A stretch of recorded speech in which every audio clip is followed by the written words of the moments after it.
নমস্কার বন্ধুরা, Suman গনাই learn vibe চ্যানেলে আপনাদের সকলকে স্বাগত।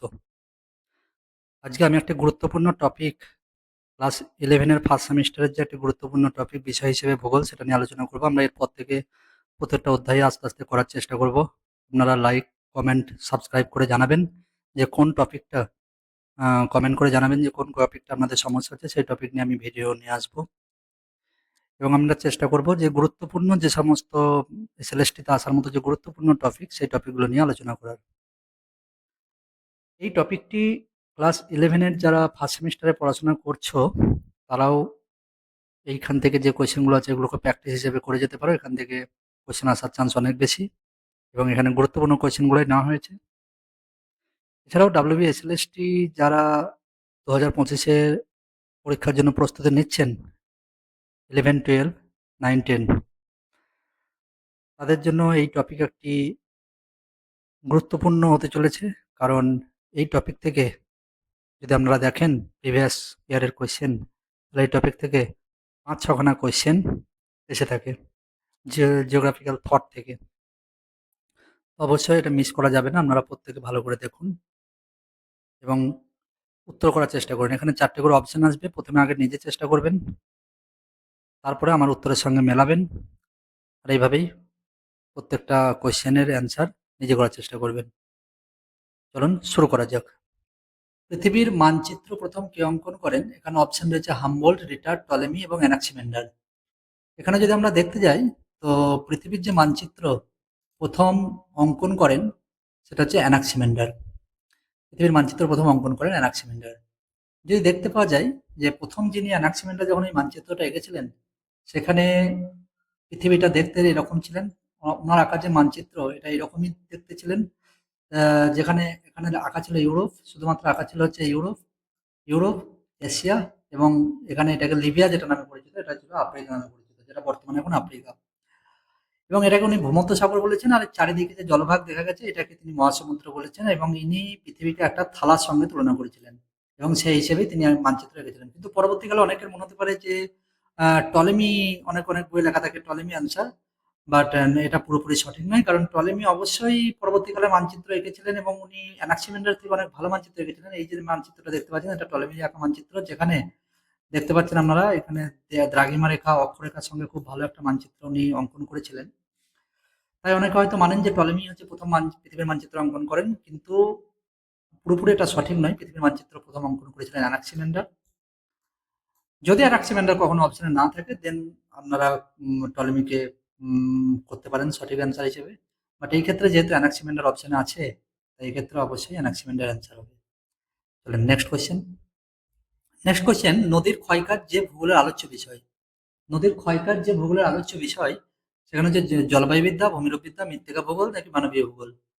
নদীর ক্ষয়কাজ যদি আমরা দেখি, নদীর ক্ষয়কাজ বলতে যে সমস্ত ভূমিরূপ নদীর ক্ষয়ের ফলে সৃষ্টি হয়, অর্থাৎ আমরা যেগুলো পড়ে আসছি ক্লাস 10-এ বইয়ে আছে নদীর ক্ষয়কাজের ফলে গঠিত ভূমিরূপ, সেখানে দেখতে পাওয়া গেছে যে নদীর ক্ষয়কাজে যে বিভিন্ন ভূমিরূপ গিরিখাত, ক্যানিয়ন, জলপ্রপাত, এখানে একটা ছবি দেওয়া গেছে জলপ্রপাতের যে ছবি, এই যেটা নদীর ক্ষয়কাজ এবং এখানে যে পলল বেজনী, পলল শঙ্খ, এছাড়া ওই যে স্বাভাবিক বাঁধ, এগুলো হচ্ছে নদীর সঞ্চয় কাজের ফলে গঠিত ভূমিরূপ। তো যাই হোক, এখানে কোয়েশ্চেনটা হচ্ছে যে নদীর ক্ষয়কাজ বা সঞ্চয় কাজের ফলে যে গঠিত ভূমিরূপগুলো আছে সেটা ভূগোলের কোন শাখায় আলোচ্য বিষয়। আমরা জানি যে ক্লাস 11-এ পড়েছি, এখানেও আমরা দেখবো যে ভূগোলের অনেকগুলো শাখা রয়েছে। ভূগোলকে মেনলি 3টে শাখায় বিভক্ত করা হয়। একটা হচ্ছে প্রাকৃতিক ভূগোল, একটা হচ্ছে জীব ভূগোল, একটা হচ্ছে মানবীয় ভূগোল। যদিও তার আবার বিভিন্ন উপশাখা রয়েছে।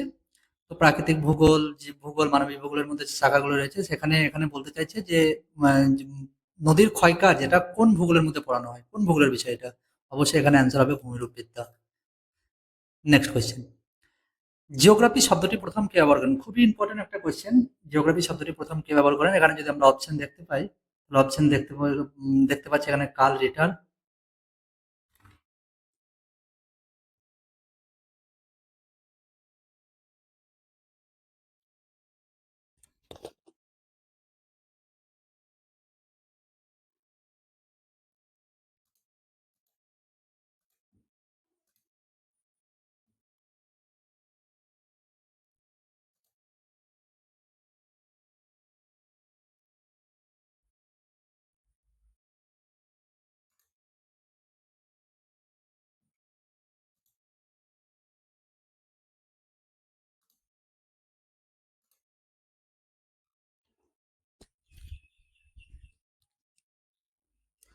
জিওগ্রাফি শব্দটি সর্বপ্রথম কে ব্যবহার করেন?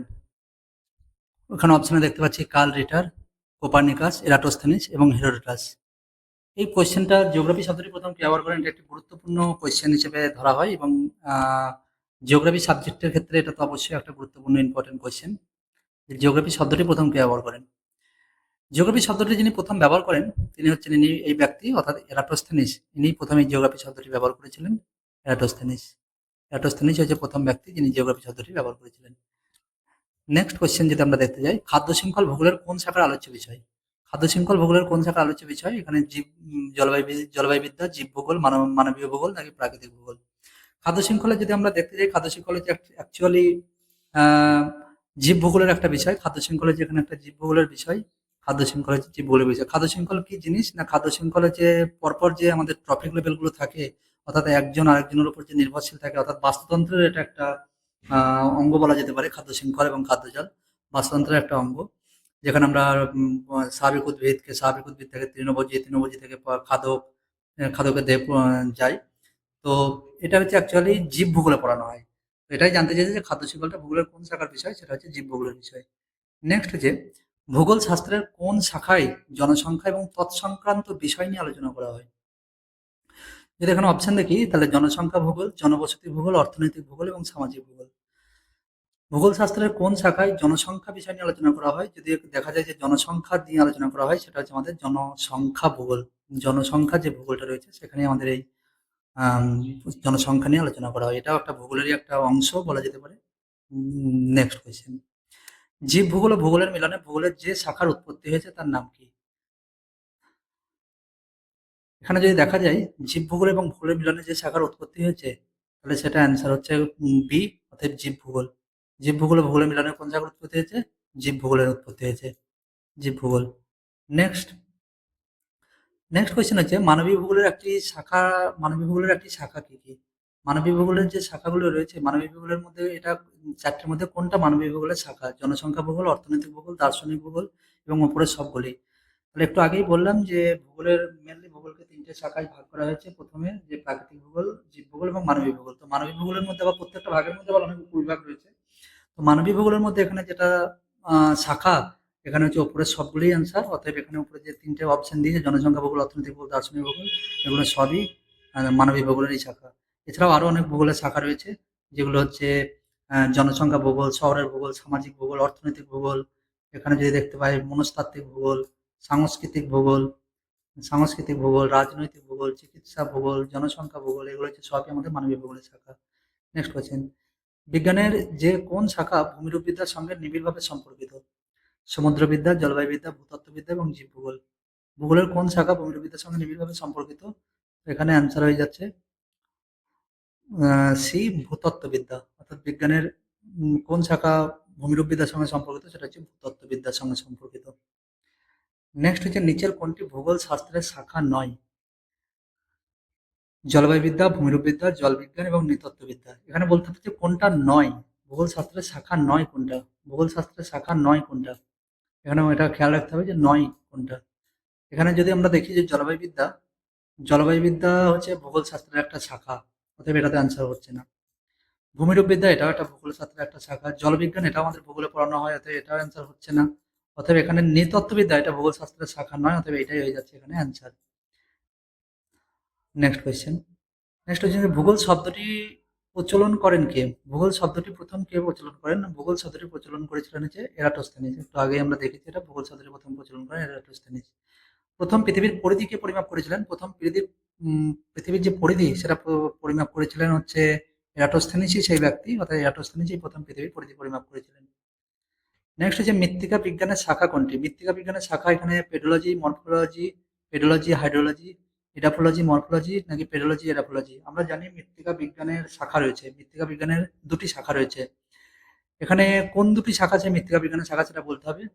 এখানে অপশন হচ্ছে পেডোলজি এবং ইডাফোলজি, অর্থাৎ যে ডি নম্বর যে অ্যান্সারটা ডি, এটা হচ্ছে মৃত্তিকা বিজ্ঞানের শাখা। ঠিক আছে, অর্থাৎ পেডোলজি এবং ইডাফোলজি দুটো হচ্ছে মৃত্তিকা বিজ্ঞানের শাখা। জিওগ্রাফি বইটি কে লিখেছেন? জিওগ্রাফি যে বইটি লিখেছেন কার্ল রিটার, কোপার্নিকাস, এরাটোস্থেনিস না হেরোডোটাস? জিওগ্রাফি যে জিওগ্রাফিয়া যে বইটা লিখেছেন এটা হচ্ছে এরাটোস্থেনিসের লেখা একটা বিখ্যাত বই, এরাটোস্থেনিসের লেখা বিখ্যাত বই। জিওগ্রাফিয়া। ভূগোলের স্থান শব্দটি প্রথম ব্যবহার করেন কে? ভূগোলের যে স্থান, এটা প্রথম কে ব্যবহার করেন? এটা প্রথম ব্যবহার করেন হচ্ছে এমরিস জোন্স। এমরিস জোন্স হচ্ছে প্রথম এটা ব্যবহার করেছিলেন। নেক্সট কোয়েশ্চেন আমরা যদি দেখি, ভূগোল বিষয়টি কোন ধরনের শাস্ত্র? ভূগোল বিষয়টি কোন ধরনের শাস্ত্র? না, এখানে যদি অপশনগুলো দেখি, গতিশীল, একমুখী, স্থিতিশীল না নিম্নমুখী? ভূগোল হচ্ছে, মাথায় রাখবেন যে ভূগোল হচ্ছে একটা গতিশীল বিষয়। ঠিক আছে, ভূগোল হচ্ছে একটা গতিশীল বিষয়, অতএব এখানে এ অ্যান্সার। নেক্সট হচ্ছে, ভূগোলের সব ধরনের অনুসন্ধানের কেন্দ্রে আছে স্থান। এই কথাটা কে বলেছে? এখানে আপনাদের দেখার একটু আগেই আমরা বললাম যে স্থান শব্দটি প্রথম কে ব্যবহার করেন। তো স্থান যেহেতু এখানেও এসেছে, স্থান শব্দটি অর্থাৎ ভূগোলের সব ধরনের অনুসন্ধানের কেন্দ্রে আছে স্থান, আর স্থান শব্দটি ব্যবহার করেছিলেন এমব্রিজ জোন্স, তাই এখানেও অ্যান্সার হয়ে যাবে এখানে Embridge Jones. Embridge Jones answer. Next, মানুষের আচার আচরণ, বর্ণ, জাতি ইত্যাদি ভূগোলের কোন শাখার আলোচ্য বিষয়? অপশন হচ্ছে সামাজিক ভূগোল, সাংস্কৃতিক ভূগোল, অর্থনৈতিক ভূগোল না দার্শনিক ভূগোল? এখানে বলে রাখি, মানুষের যে আচার আচরণ, বর্ণ, জাতি ইত্যাদি যে বিষয়গুলো দেখা যায়, এগুলো হচ্ছে সামাজিক ভূগোলের বিষয়। অতএব এখানে এ অ্যান্সার, এখানে অ্যান্সার হচ্ছে সামাজিক ভূগোলের বিষয়। নেক্সট, মানবীয় ভূগোলের জনক কে? মানবীয় ভূগোলের যদি জনক দেখা যায়, ভিদাল দি লাপ্লাস, ভিভি ডকুচেভ, হামবোল্ট এবং রিটার। মানবীয় ভূগোলের জনক হচ্ছে ভিদাল দি লাপ্লাস, অতএব এখানে এ অ্যান্সার। নেক্সট হচ্ছে, আধুনিক ভূগোলের জনক কে? আধুনিক ভূগোলের জনক, অর্থাৎ অপশনগুলো যদি দেখা যায়, ভিদাল দি লাপ্লাস, ভিভি ডকুজেভ, হামবোল্ট এবং রিটার এবং টলেমি। অর্থাৎ আধুনিক ভূগোলের জনক বলা হয় হামবোল্ট এবং রিটারকে। হামবোল্ট এবং রিটারই হচ্ছে আধুনিক ভূগোলের জনক। এখানে আনসার হচ্ছে সি, হামবোল্ট এবং রিটার। নেক্সট, ডিকশনারি অফ জিওগ্রাফি বইটি কে লিখেছেন? ডিকশনারি অফ জিওগ্রাফি এই বইটি লিখেছেন কার্ল রিটার, স্যার ড্যাডলি স্ট্যাম্প, এরাটোস্থেনিস নাকি হেরোডোটাস? এটা একটা খুব ইম্পর্টেন্ট একটা বই, ডিকশনারি অফ জিওগ্রাফি। এই বইটা লিখেছেন হচ্ছে স্যার ডাডলে স্ট্যাম্প, অর্থাৎ এখানে বি অ্যান্সার। নেক্সট, ভূগোলের কোন শাখায় গ্রহ ও উপগ্রহের বিষয়ে আলোচনা করা হয়? গ্রহ ও উপগ্রহের বিষয়ে আলোচনা করা হয় রাশিমাত্রিক ভূগোল, ভূমিরূপ বিজ্ঞান, জ্যোতির্বিজ্ঞান নাকি ভূগোল চিন্তন? তাহলে গ্রহ এবং উপগ্রহ, এই গ্রহ এবং উপগ্রহ বর্তমানে এটা একটা আধুনিক ভূগোলের একটা পার্ট বলা যেতে পারে। আধুনিক শাখায় এটা পড়ানো হয়। তো এটা কোন ভূগোলের মধ্যে পড়ানো হয়? এটা হচ্ছে জ্যোতির্বিজ্ঞান যে ভূগোলটা রয়েছে, সেই জ্যোতির্বিজ্ঞান ভূগোলের মধ্যে এটা আছে। গ্রহ উপগ্রহ নিয়ে যে আলোচনা, এটা জ্যোতির্বিজ্ঞান ভূগোলে নিয়ে আলোচনা করে। মৃত্তিকা ভূগোলের জনক কাকে বলা হয়? মৃত্তিকা ভূগোলের জনক হচ্ছে ফেডেরিক র্যাডজেল, ভিপি ডকুচেভ, হামবোল্ট ও রিটার নাকি জেনি? তো এখানে মৃত্তিকা ভূগোলের যে জনক সে হচ্ছে ভিভি ডকুচেভ। যেটা আমরা জানি যে মৃত্তিকা ভূগোলের যে আমরা পরিচয়, অর্থাৎ জেনিও একজন মৃত্তিকা বিজ্ঞানের সঙ্গে যুক্ত, কারণ আমরা মৃত্তিকা সৃষ্টির যে বিভিন্ন নিয়ন্ত্রকগুলো পড়েছিলাম না, সেই নিয়ন্ত্রকের মধ্যে ভিভি ডকুচেভ ইনি প্রথম যে নিয়ন্ত্রকগুলো দিয়েছিলেন, যদিও ইনি ৪টে ফ্যাক্টরের কথা বলেছিলেন। পরবর্তীকালে জেনি আবার ৫টা ফ্যাক্টরের কথা বলেছিলেন, যেটা আমরা মৃত্তিকা বিজ্ঞানের ৫টি কারণ বা ফ্যাক্টরের কথা বলেছিলাম। কিন্তু ভিভি ডকুচেভ ৪টি ফ্যাক্টরের কথা বলেছিলেন, যেটা আ আম ৪টে যে উনি যে একটা ফর্মুলা দিয়েছেন বা অনুপাত দিয়েছেন, সেটা হচ্ছে ভিভি ডকুচেভের। নেক্সট আমরা দেখতে পাবো যে জীবভূগোলের একটি শাখা কি? জীবভূগোলের একটি শাখা হচ্ছে ভূমিরূপবিদ্যা, গাণিতিক ভূগোল, মানবীয় বাস্তুবিদ্যা নাকি রাজনৈতিক ভূগোল? অতএব এখানে অ্যান্সার হচ্ছে সি, মানবীয় বাস্তুবিদ্যা। জীবভূগোলের একটি শাখা হচ্ছে মানবীয় বাস্তুবিদ্যা। জীবভূগোলের মোটামুটি কয়েকটা শাখা রয়েছে, যেমন উদ্ভিদ ভূগোল, প্রাণী ভূগোল, মানবীয় বাস্তুবিদ্যা, এগুলো হচ্ছে সবই জীবভূগোলের শাখা। অতএব এখানে অ্যান্সার হচ্ছে সি। নেক্সট কোয়েশ্চেন, কোনটি ভৌগোলিক তথ্য আহরণ প্রযুক্তির সঙ্গে যুক্ত নয়? দূর সংবেদন, রাশিমাত্রিক টেকনিক, জিআইএস নাকি জিপিএস? এখানে অ্যান্সার হচ্ছে বি, রাশিমাত্রিক যে টেকনিক, এটা হচ্ছে ভৌগোলিক তথ্য আহরণ প্রযুক্তির সঙ্গে যুক্ত নয়। নেক্সট হচ্ছে, রাজনৈতিক ভূগোলের জনক কাকে বলা হয়, বা রাজনৈতিক ভূগোলের জনক কে? ফ্রেডরিক র্যাডজেল, ড্যামোলা, হামবোল্ট ও রিটার ও পসিডোনিয়াস? খুব ইম্পর্টেন্ট একটা কোয়েশ্চেন এটা। অর্থাৎ রাজনৈতিক যে ভূগোল, এটা নিয়ে আলোচনা করেছেন প্রথমে রাজনৈতিক ভূগোলের জনক বলা হয় ফ্রেডরিক র্যাডজেলকে। এখানে এ অ্যান্সার। নেক্সট কোয়েশ্চেন হচ্ছে, প্রাকৃতিক ভূগোলের শাখা নয় কোনটি? জলবায়ুবিদ্যা, ভূমিরূপবিদ্যা, জনসংখ্যা ভূগোল নাকি মৃত্তিকা ভূগোল? কোনটা প্রাকৃতিক ভূগোলের শাখা নয়? আমরা এখনই বললাম মৃত্তিকা ভূগোলকে ৩টি শাখায় মেনলি ভাগ করা হয়, প্রাকৃতিক ভূগোল, জীব ভূগোল এবং মানবীয় ভূগোল। তো প্রত্যেকটার মধ্যে আবার উপশাখা রয়েছে অনেক। তো এখানে বলতে হবে যে প্রাকৃতিক ভূগোলের মধ্যে এখানে কোনটা পড়ে না? জলবায়ুবিদ্যা, এটা প্রাকৃতিক ভূগোলের মধ্যে আসে। জলবায়ুবিদ্যা প্রাকৃতিক ভূগোলের মধ্যে আসে। ভূমিরূপবিদ্যা, এটাও প্রাকৃতিক ভূগোলের বিষয়। জনসংখ্যা ভূগোল, এটা প্রাকৃতিক ভূগোলের মধ্যে আসে না। মৃত্তিকা ভূগোল, এটা প্রাকৃতিক ভূগোল। তবে এখানে এখানে যেহেতু নয় বলেছে, যে কোনটা নয়, অতএব এখানে সি অ্যান্সার, জনসংখ্যা ভূগোল। নেক্সট কোয়েশ্চেন, কসমস বইটি কে লিখেছেন? কসমস যে বইটি, এটা একটা খুবই জিওগ্রাফিতে একটা খুবই গুরুত্বপূর্ণ একটা বই। কসমস যে বইটা লিখেছেন সেটা হচ্ছে হামবোল্ট। হামবোল্ট এই কসমস বইটা লিখেছেন। দা আর্থকুন্ডে বলেও একটা বই আছে, যেটা হচ্ছে খুব ইম্পর্টেন্ট একটা বই, যেটা হচ্ছে কার্ল রিটার লিখেছেন। বাট এখানে যে কসমস বইটি লিখেছেন হামবোল্ট। মানচিত্র অঙ্কনবিদ্যার জনক কাকে বলা হয়? মানচিত্র অঙ্কনবিদ্যার জনক বলা হয় হামবোল্ট। ২ নম্বর রিটার, সি হচ্ছে টলেমি নাকি অ্যানাক্সিমেন্ডার? একটু আগেই বললাম যে মানচিত্র, প্রথম পৃথিবীর মানচিত্র যিনি অঙ্কন করেছিলেন, হ্যাঁ, যে অ্যানাক্সিমেন্ডার, ওই অ্যানাক্সিমেন্ডার কি মানচিত্র অঙ্কনবিদ্যার জনক বলা হয়। নেক্সট হচ্ছে ভূমিরূপবিদ্যার জনক কাকে বলা হয়? Friedrich Ratzel Davies, James Hutton নাকি পসিডোনিয়াস? এখানে জেমস হাটন হচ্ছে ভূমিরূপবিদ্যার জনক বলা হয়, জেমস হাটনকে। নেক্সট হচ্ছে পৃথিবীতে ভূগোল নিয়ে প্রথম চর্চা শুরু করেন কোন দেশের দার্শনিকরা? আমি একটু তাড়াতাড়ি এবার দেখাচ্ছি, কারণ 50টা কোয়েশ্চেন আছে, ভিডিও বেশি লম্বা বা লেন্দি করতে চাইছি না। শর্টের মধ্যে তাড়াতাড়ি আপনারা উত্তরগুলো প্রথমে করার চেষ্টা করবেন ও তারপরে এখানে মিলিয়ে নেবেন যে কোনটা অ্যান্সার। পৃথিবীতে ভূগোল নিয়ে প্রথম চর্চা শুরু করেন কোন দেশের দার্শনিকরা?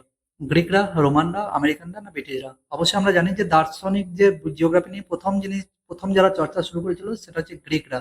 অর্থাৎ গ্রিকদের যে এরাটোস্থেনিস, তারপরে হেকাটিয়াস, হোমার, থালেস, এই যে বিজ্ঞানীগুলো ছিলেন এগুলো সবই ছিলেন গ্রিক দার্শনিক। আর এনারাই প্রথম জিওগ্রাফি নিয়ে প্রথম চর্চা শুরু করেছিলেন। তাই এখানে অ্যান্সার হয়ে যাবে গ্রিকরা। ভূগোল হলো মানুষের বাসভূমি রূপে পৃথিবীর বিবরণ। উক্তিটি কে দিয়েছেন? অর্থাৎ বাসভূমি রূপে যে পৃথিবীর বিবরণ, এই উক্তিটি দিয়েছিলেন কে? এটা হচ্ছে এরাটোস্থেনিস। ভূগোল হলো মানুষের বাসভূমি রূপে পৃথিবীর বিবরণ, এটা দিয়েছিলেন এরাটোস্থেনিসের। নেক্সট কোয়েশ্চেন দেখুন, ভূগোলের জনক কাকে বলা হয়? ভূগোলের জনক কাকে বলা হয়, এটা খুব ইম্পর্টেন্ট। এখনই একটু আগে আমরা দেখেছিলাম ভূগোল শব্দটি প্রথম কে ব্যবহার করেছিলেন। ভূগোল শব্দটি প্রথম ব্যবহার করেছিলেন এরাটোস্থেনিস। কিন্তু ভূগোলের জনক কাকে বলা হয়? না, ভূগোলের জনক বলা হয়েছে হেকাটিয়াসকে। অনেকে আবার যদি এই কোশ্চেনটা নিয়েও কনফিউশন থাকে, অনেকে মানেন যে ভূগোলের জনক বলা হয় এরাটোস্থেনিস, বাট এটা নয়। যত বড় বড় ইংলিশ লেখক যেগুলো বইগুলো আছে সেখানে ভূগোলের জনক হেকাটিয়াসকেই মানা হয়। বাট এরাটোস্থেনিস অবশ্যই জিওগ্রাফি শব্দটা ব্যবহার করেছিলেন, বাট ওনাকে জিওগ্রাফির জনক বলা হয় না, জিওগ্রাফির জনক বলা হয় হেকাটিয়াসকে। নেক্সট, প্রাকৃতিক ভূগোলের সঙ্গে বিজ্ঞানের যে শাখার নিবিড় সম্পর্ক রয়েছে, জীবন বিজ্ঞান, সমাজ বিজ্ঞান, ভৌত বিজ্ঞান নাকি পরিবেশ বিজ্ঞান? তাহলে এখানে কোনটা অ্যান্সার হবে বন্ধুরা? এখানে অ্যান্সার হবে সি, ভৌত বিজ্ঞান। এটা প্রাকৃতিক ভূগোলের যে একটা বিজ্ঞানের সঙ্গে যে নিবিড় শাখা রয়েছে, প্রাকৃতিক ভূগোলের সঙ্গে বিজ্ঞানের যে নিবিড় শাখা রয়েছে, সেখানে একটা সবথেকে বড় অবদান রয়েছে ভৌত বিজ্ঞানের। নেক্সট হচ্ছে ভূগোলের উদ্দেশ্য, দৃষ্টিভঙ্গি ও বিষয়বস্তু নিয়ে আলোচনা করে ভূগোলের যে শাখা, সামাজিক ভূগোল, সাংস্কৃতিক ভূগোল, দার্শনিক ভূগোল নাকি ঐতিহাসিক ভূগোল? অতএব ভূগোলের যে উদ্দেশ্য, দৃষ্টিভঙ্গি, বিষয়বস্তু, এই সমস্ত বিষয় নিয়ে আলোচনা করা হয় আমরা যেটা পড়ছি এই ভূগোলে, অর্থাৎ দার্শনিক ভূগোল। এটাই হচ্ছে সেই দার্শনিক ভূগোল যেখানে বিভিন্ন ভৌগোলিকদের দৃষ্টিভঙ্গিগুলো পড়ানো হয়। হামবোল্ড, রিটার, এরাটোস্থেনিস, পসিডোনিয়াস, যে বিভিন্ন বিজ্ঞানী রয়েছে, র্যাডজেল, ভিটাল ডিলা ব্লাস, এই যে বিভিন্ন বিভিন্ন যে ভৌগোলিকরা রয়েছে তাদের তাদের সম্পর্কে তাদের যে দৃষ্টিভঙ্গি সেই নিয়ে আলোচনা করা হয় আমাদের কোন ভূগোলে? না, দার্শনিক ভূগোল। সম্পদের ব্যবহার ও বন্টন ভূগোলের কোন শাখার আলোচ্য বিষয়? সম্পদের ব্যবহার ও বন্টন, এটা হচ্ছে পরিবেশ ভূগোল, অর্থনৈতিক ভূগোল, রাশিমাত্রিক ভূগোল নাকি রাজনৈতিক ভূগোল? তাহলে এটা হচ্ছে সম্পদ যেহেতু আছে, অতএব এটা অবশ্যই হয়ে যাবে আমাদের অর্থনৈতিক ভূগোলে পড়ানো হয়, অতএব এটা হয়ে যাবে অর্থনৈতিক ভূগোলের বিষয়। রিমোট সেন্সিং পদ্ধতি প্রধান যে কাজে লাগে? রিমোট সেন্সিং পদ্ধতি প্রথম মানচিত্র নির্মাণ, অর্থনৈতিক উন্নয়ন, সাংস্কৃতিক চর্চা, শিল্পের বিকাশ নির্ণয়। রিমোট সেন্সিং পদ্ধতি প্রধান যে কাজে লাগে সেটা হচ্ছে মানচিত্র নির্মাণের কাজে লাগে রিমোট সেন্সিং। মানুষের বাসস্থানের ধরন ও প্রকৃতি ইত্যাদি ভূগোলের কোন শাখার আলোচ্য বিষয়?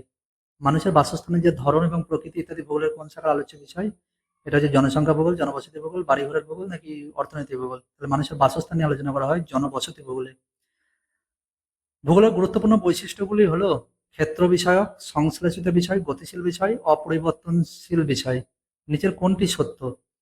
এখানে এগুলো দিয়ে দিয়েছে যে ভূগোলের গুরুত্বপূর্ণ বৈশিষ্ট্যগুলি কোনগুলো, এখানে তো দিয়ে দিয়েছে, এবার বলতে হবে যে কোনগুলো ভূগোলের বৈশিষ্ট্য। ১ ও ২, ২, ৩ ও ৪ নাকি ১, ২, ৩ নাকি ১, ২, ৩, ৪? এখানে অ্যান্সার হয়ে যাবে সি, ১, ২ ও ৩ অ্যান্সার। অতএব ক্ষেত্র বিষয়ক, সংশ্লেষিত বিষয় এবং গতিশীল বিষয়, অপরিবর্তনশীল বিষয় এখানে ভূগোলের মধ্যে পড়ে না, বৈশিষ্ট্যের মধ্যে আসে না। নেক্সট হচ্ছে ভূগোল শাস্ত্রের মুখ্য বিষয় কি? ভূগোল শাস্ত্রের মুখ্য বিষয় হচ্ছে এখানে মানুষ, প্রকৃতি, স্থান নাকি ডি হচ্ছে মানুষ ও প্রকৃতির সম্পর্ক? অবশ্যই ভূগোল শাস্ত্রের যে মুখ্য বিষয় সেটা আমরা দেখবো মানুষ ও প্রকৃতির সম্পর্ক, কারণ আমরা ভূগোলের মধ্যে যা পড়ি ভূগোলের মেন উদ্দেশ্যই হচ্ছে এটা যে মানুষ ও প্রকৃতির মধ্যে সম্পর্ক নির্ণয় করা। নেক্সট হচ্ছে ভূগোলের মধ্যে মানচিত্রায়নের পদ্ধতিকে কি বলে? ভূগোলে যে মানচিত্র নির্মাণ করা হয় সেই পদ্ধতিকে কি বলে? এটাকে বলা হয় কার্টোগ্রাফি বলা হয়। ভূগোলে যে মানচিত্র নির্মাণ করা হয় এটাকে কার্টোগ্রাফি বলা হয়। নেক্সট হচ্ছে জলবায়ুবিদ্যার সঙ্গে ভূগোলের কোন শাখার নিবিড় সম্পর্ক রয়েছে? ভূতত্ত্ববিদ্যা, পদার্থবিদ্যা, আবহাওয়াবিদ্যা নাকি জ্যোতির্বিদ্যা? জলবায়ুবিদ্যার সঙ্গে ভূগোলের যে নিবিড় সম্পর্ক রয়েছে সেটা আবহাওয়াবিদ্যার মধ্যে আছে। অতএব এখানে অ্যান্সার হবে আবহাওয়াবিদ্যা। নেক্সট হচ্ছে নিচের কোনটি মানবিক ভূগোলের শাখা নয়? মানবীয় বাস্তুবিদ্যা, জনসংখ্যা ভূগোল, দার্শনিক ভূগোল নাকি মাত্রিক ভূগোল? মানবিক ভূগোলের শাখা নয় কোনটি? মানবিক ভূগোলের এখানে শাখা নয় হচ্ছে মানবীয় বাস্তুবিদ্যা, এটা মানবীয় ভূগোলের শাখা নয়। তাহলে মানবিক বাস্তুবিদ্যা এটা কোন ভূগোলের শাখা? মানবিক বাস্তুবিদ্যাটা হচ্ছে জীব ভূগোলের শাখা। এটা মানবীয় ভূগোলের মধ্যে পড়ে না। মানবীয় বাস্তুবিদ্যা হচ্ছে জীব ভূগোলের শাখা। নেক্সট কোয়েশ্চেন, সমুদ্রবিদ্যার সঙ্গে ভূগোলের কোন শাখার নিবিড় সম্পর্ক রয়েছে? ভূতত্ত্ববিদ্যা, ভূমিরূপবিদ্যা, উদকবিদ্যা, উপরে সবগুলি। তাহলে সমুদ্রবিদ্যা এটা ভূগোলের কোন শাখার মধ্যে পড়ে? সমুদ্রবিদ্যাটা আছে আমাদের উদকবিদ্যার মধ্যে। উদকবিদ্যাতে সমুদ্রবিদ্যার আলোচনা করা হয়। ভূগোলের প্রাকৃতিক পরিবেশের প্রভাব থেকে মুক্ত মানুষের আর্থসামাজিক ক্রিয়াকলাপের আলোচনাকে কি বলা হয়? সম্ভাবনাবাদ, কারণবাদ, নিয়ন্ত্রণবাদ নাকি নবনিয়ন্ত্রণবাদ? তাহলে ভূগোলের প্রাকৃতিক পরিবেশের প্রভাব থেকে মুক্ত, অর্থাৎ এখানে মানুষ যদি কোনো বিষয়কে নিয়ন্ত্রণ করার কথা বলছে, অর্থাৎ এখানে প্রকৃতি দ্বারা মানুষ নিয়ন্ত্রণ হচ্ছে না। এখানে বলতে চাইছে যে ভূগোলের প্রাকৃতিক পরিবেশের প্রভাব থেকে মুক্ত, অর্থাৎ মানুষ প্রকৃতি দ্বারা নিয়ন্ত্রণ হচ্ছে না। এটা এটা কোন ক্রিয়াকলাপে, কোন আর্থসামাজিক ক্রিয়াকলাপের আলোচনাতে বলা হয়? এটা বলা হয়েছে সম্ভাবনাবাদে। সম্ভাবনাবাদের প্রভাব থেকে সম্ভাবনাবাদ হচ্ছে ভেদাল দিলা ব্লাস। অর্থাৎ এখানে সম্ভাবনাবাদ এইটা কথাটা বলেছে সম্ভাবনাবাদ। এখানে কি বলা হয়েছে না, আমরা যদি এখানে দেখি যে সম্ভাবনাবাদ যদি কি হচ্ছে, কি সম্ভাবনাবাদ হচ্ছে যখন মানুষ প্রকৃতিকে নিয়ন্ত্রণ করে তখন তাকে বলা হয় সম্ভাবনাবাদ। অর্থাৎ প্রকৃতি মানুষকে নিয়ন্ত্রণ করে না, বরং মানুষ প্রকৃতিকে নিয়ন্ত্রণ করে, সেটা সম্ভাবনাবাদ। এটা দিয়েছেন হচ্ছে বেদাল দিলাব্লাস। এছাড়াও আর একটা কনসেপ্ট হচ্ছে নিয়ন্ত্রণবাদ। নিয়ন্ত্রণবাদটা কি? নিয়ন্ত্রণবাদটা হচ্ছে যখন প্রকৃতি মানুষকে নিয়ন্ত্রণ করে তখন তাকে বলে নিয়ন্ত্রণবাদ। এটা দিয়েছেন হচ্ছে র্যাটজেল। র্যাটজেল দিয়েছেন হচ্ছে নিয়ন্ত্রণবাদের প্রবক্তা। নবনিয়ন্ত্রণবাদ হচ্ছে যে নবনিয়ন্ত্রণবাদ হচ্ছে আধুনিকভাবে দিয়েছেন গ্রিফিথ টেলর, যেটা হচ্ছে না, অর্থাৎ নিয়ন্ত্রণবাদ ও সম্ভাবনাবাদের মিক্সড কনসেপ্ট। এটা হচ্ছে অ্যাকচুয়ালি যে আহ, পুরোপুরিভাবে প্রকৃতি আমাদেরকে দিক বা রাস্তা ঠিক করে দেবে, সেই রাস্তা থেকে আমাদেরকে এগোতে হবে, তবেই নাকি আমরা সাফল্য লাভ করতে পারবো। এটাই নবনিয়ন্ত্রণবাদের মেন কনসেপ্ট। অতএব আমরা আমাদের খেয়াল খুশি মতো সবকিছু করতে পারবো না, আবার প্রকৃতিও আমাদেরকে পুরোপুরি নিয়ন্ত্রণ করে না। তবে হ্যাঁ, আমাদেরকে অবশ্যই প্রকৃতির দেখানো পথ অনুসারে আমাদেরকে আমাদের কাজ করতে হবে। এটা হচ্ছে নবনিয়ন্ত্রণবাদের কনসেপ্ট। নেক্সট হচ্ছে মরুভূমির প্রসার রোধের ব্যবস্থা গ্রহণ ভূগোলের কোন শাখার ভবিষ্যৎ আলোচনার ক্ষেত্র? মরুভূমির যে প্রসার রোধ হচ্ছে, মরুভূমির যে প্রসার রোধ করা যাচ্ছে, মরুভূমির প্রসার যে দিন দিন বাড়ছে, সেটাকে যখন রোধ করা যাচ্ছে, সেটা কোন ভূগোলের মধ্যে আসে? সেটা অবশ্যই হচ্ছে জীব ভূগোলের মধ্যে পড়ে। মরুভূমির প্রসার রোধের যে ব্যবস্থা গ্রহণ সেটা হচ্ছে জীব ভূগোলের মধ্যে আছে। নিয়ন্ত্রণবাদী দৃষ্টিভঙ্গির প্রধান প্রভাব, এখনই বললাম নিয়ন্ত্রণবাদী দৃষ্টিভঙ্গি হচ্ছে র্যাটজেল। র্যাটজেলের এটা ধারণা। অতএব এখানে এখানে যে বেদাল দিলাপ্লাস, এটা এখনই বললাম সম্ভাবনাবাদ। সম্ভাবনাবাদ হচ্ছে বেদাল দিলাপ্লাস, র্যাটজেল হচ্ছে নিয়ন্ত্রণবাদের ধারণা। নেক্সট নেক্সট হচ্ছে ভূগোল যে মিশ্র গণিত শাস্ত্রের অংশ তার পরিপ্রেক্ষিত কি? ভূগোল যে মিশ্র গণিত শাস্ত্রের অংশ, এটা পরিপ্রেক্ষিত কি? রাশিবিজ্ঞান, জ্যোতির্বিজ্ঞান, ভৌতবিজ্ঞান নাকি সমাজবিজ্ঞান? এটা অ্যান্সার হয়ে যাবে জ্যোতির্বিজ্ঞান। ভূগোলের যে গণিত শাস্ত্রের একটা অংশ, সেটা কিছু থেকে বোঝা যায়, এটা জ্যোতির্বিজ্ঞানের একটা গণিত শাস্ত্রের একটা অংশ হিসেবে ধরা হয়। নেক্সট হচ্ছে বিশ্ব উষ্ণায়নের কারণ ও প্রভাব সম্পর্কে আলোচনা প্রধানত ভূগোলের কোন শাখায় করা হয়? বিশ্ব উষ্ণায়নের কারণ ও প্রভাব সম্পর্কে আলোচনা এটা কোন শাখায় করা হয়? অপশনগুলো যদি দেখি, উদকবিদ্যা, জলবায়ুবিদ্যা, ভূমিরূপবিদ্যা নাকি মৃত্তিকা ভূগোল? তাহলে অবশ্যই এটা অ্যান্সার হয়ে যাবে জলবায়ুবিদ্যা, অর্থাৎ বি। মানবীয় বাস্তুবিদ্যা ভূগোলের কোন শাখার অন্তর্গত? মানবীয় বাস্তুবিদ্যা ভূগোলের কোন শাখার অন্তর্গত? মানবীয় বাস্তুবিদ্যা ভূগোলের কোন শাখার অন্তর্গত? অপশন যদি দেখি, প্রাকৃতিক ভূগোল, জীব ভূগোল, মানবীয় ভূগোল নাকি অর্থনৈতিক ভূগোল?